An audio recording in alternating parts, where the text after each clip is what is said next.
Vote দেওয়া হয়ে গেল বন্ধুরা। সবাই নিশ্চয়ই লাইন দিয়ে ভোট দিয়েছেন, একটা দারুণ অভিজ্ঞতা।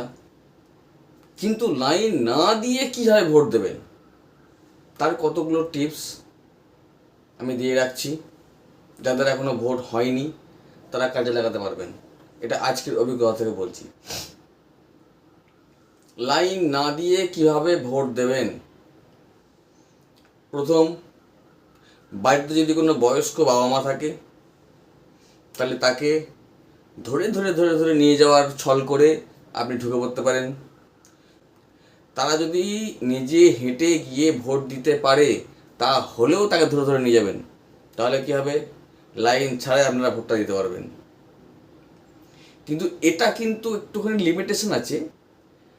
লিমিটেশনটা হচ্ছে এটাই যে ওই একটি ব্যক্তিকে নিয়ে গিয়ে পরিবারের একজন মাত্র লাইন না দিয়ে ভোট দিতে পারবেন। আরেকটি সেকেন্ড যে উপায়টি বলছি সেটিতে পরিবারের সবাই কিন্তু লাইন না দিয়েই ভোট দিতে পারবেন, কিন্তু সেটা সবার জন্য নয়। তার এলিজিবিলিটি ক্রাইটেরিয়া হচ্ছে বাড়িতে একটি বাচ্চা ছেলে থাকতে হবে। এটা তার এলিজিবিলিটি ক্রাইটেরিয়া। এটা থাকলে লাইন ছাড়া তারা ভোট দিতে পারবেন। প্রথমে বাচ্চার মা সেই বাচ্চাকে কোলে করে নিয়ে গেল। যেহেতু বাচ্চা কোলে আছে ওই জন্য তাকে আগে ছেড়ে দেওয়া হলো, কারণ বাচ্চা মাকে ছাড়া থাকতে পারছে না। মা গেল, ভোটটা দিয়ে চলে এলো।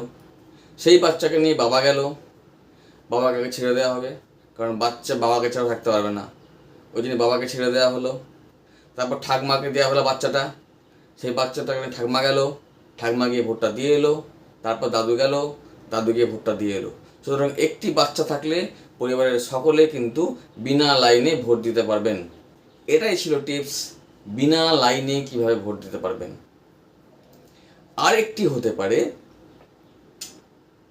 বাড়িতে যদি কোনো বয়স্ক বাবা মা থাকে তাহলে আপনি যদি একটু আধটু অ্যাক্টিং জানেন তাহলে বাড়ির কোনো সদস্যকে, যে কোনো সদস্যকে ভালো করে কাঁধে হাত দিয়ে একটুখানি খোঁড়ার অ্যাক্টিং করে গিয়ে দাঁড়াতে হবে। তাহলে কিন্তু বিনা লাইনে আপনারা ভোটটা দিতে পারবেন। তো এই ছিল আজকের টিপস। কেমন লাগলো টিপসগুলো লাইক কমেন্ট করে জানাবেন। আজকের ভিডিও এই পর্যন্তই। Thank you.